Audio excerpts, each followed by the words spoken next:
Pour essayer de distinguer la période de Trump de 2017 à fin 2020 et celle qui s'ouvre avec Biden, je crois qu'il y a une idée très simple à retenir.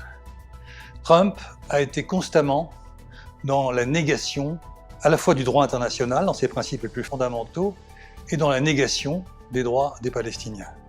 Il a donc tout fait pour donner tout de suite à Israël, pour pratiquement rien aux Palestiniens. Et exemple, le plan qu'il a développé en janvier 2020, c'était ça.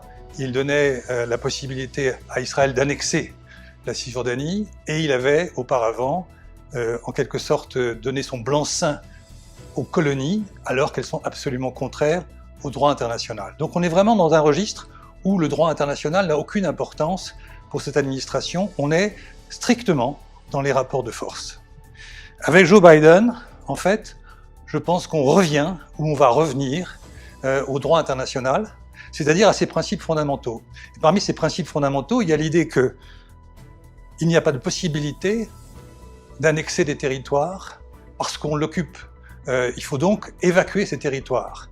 Il n'y a pas non plus de possibilité de régler un conflit de ce genre sans prendre en compte les intérêts des deux peuples, le peuple israélien et le peuple palestinien. Par conséquent, il faut aussi penser au droit à l'autodétermination du peuple palestinien. Voilà les fondamentaux, et depuis qu'il est arrivé à la Maison-Blanche, il a déjà pris une série de mesures qui vont dans ce sens d'un retour au droit international et au fond un retour de ce que faisait l'administration Obama, dont il faut le rappeler, il était le vice-président. Trump avait reconnu Jérusalem comme capitale d'Israël, c'est le premier point. Et le deuxième point, il a donc entamé et favorisé un processus de normalisation avec les États arabes.